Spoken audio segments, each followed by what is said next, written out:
해제권의 행사. 해제권 행사의 특징. 1. 단독 의사표시. 2. 묵시적 의사표시도 가능. 3. 도달하면 철회 못함. 4. 승낙하면 철회 가능. 5. 의사표시는 조건 기한을 붙이지 못함. 해제권 행사 방법. 1. 해제권은 단독 의사표시입니다. 해제권은 해제권자의 일방적 의사표시로 발생합니다. 2. 묵시적 의사표시도 가능합니다.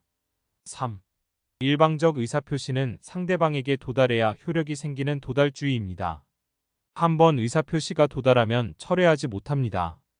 그럼 의사표시는 전혀 철회하지 못할까요? 아닙니다.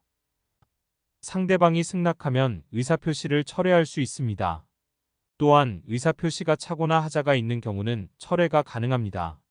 선지 보겠습니다.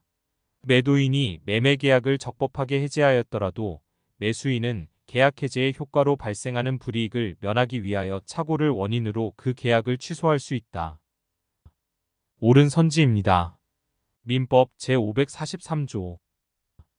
해지 해제권. 1항. 계약 또는 법률의 규정에 의하여 당사자의 일방이나 쌍방이 해지 또는 해제의 권리가 있는 때에는 그 해지 또는 해제는 상대방에 대한 의사표시로 한다. 2항. 전항의 의사표시는 철회하지 못한다. 5. 해제의 의사표시는 조건 또는 기한을 붙이지 못합니다. 다만 상대방의 불이익이 없는 조건은 붙일 수 있습니다. 예를 들면 최고기간 내에 이행하지 않으면 해제할 수 있다는 조건을 붙일 수 있습니다. 해제권의 행사기간. 1. 해제권의 행사기간은 10년 제척기간입니다. 2. 소를 취하해도 해제권에 영향을 주지 않습니다. 선지 보겠습니다. 소 제기로 해제권을 행사한 후 소를 취하더라도 해제권 행사에는 영향을 주지 않는다. 옳은 선지입니다. 다음은 해제의 불가분성에 대해 알아보겠습니다. 해제의 불가분성. 해제권 행사의 의사표시는 전원이 전원에게, 모두가 모두에게 해야 합니다. 분할 채무, 연대 채무 구별하지 않고 해제의 의사표시는 전원에게 해야 합니다. 선지 보겠습니다. 당사자의 일방 또는 쌍방이 수인인 경우 계약 해제는 그 전원으로부터 또는 전원에 대하여 하여야 한다. 옳은 선지입니다. 계약의 일방 또는 쌍방이 여러 명인 경우 특약이 없는 한 전원이 또는 전원에 대하여 해제의 의사표시를 해야 한다. 옳은 선지입니다. 계약 상대방이 수인인 경우 특별한 사정이 없는 한 그중 1인에 대하여 한 계약 해제는 효력이 없다. 옳은 선지입니다.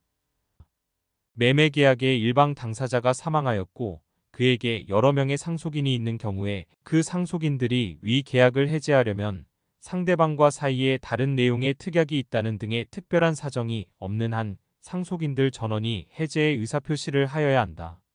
1인의 해제권 소멸의 효력. 1인의 해지권 소멸은 다른 수인들에게도 영향을 준다. 1인에 대해 해지권 소멸되면 다른 당사자도 해지권이 소멸됩니다. 선지 보겠습니다.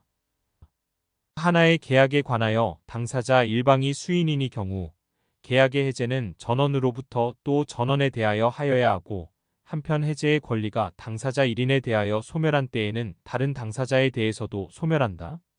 옳은 선지입니다. 해제권 불가분성은 임의규정. 해제권 불가분성은 임의규정이기 때문에 당사자 특약으로 배제할 수 있습니다.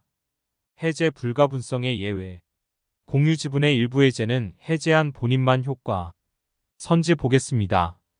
공유자가 공유토지에 대한 매매계약을 체결한 경우 특별한 사정이 없는 한 공유자 중 1인은 다른 공유자와 별개로 자신의 지분에 대하여 매매계약을 해제할 수 있다. 신탁해지 효과는 일부 당사자에게만 발생. 수탁자의 사망으로 인하여 수탁자의 지위가 공동상속되었을 때 신탁해지의 의사표시가 그 공동상속인 일부에게만 이루어졌다면 신탁해제 효과는 그 일부 상속인에게만 발생한다. 다음으로는 계약해제의 효과에 대해 공부하겠습니다.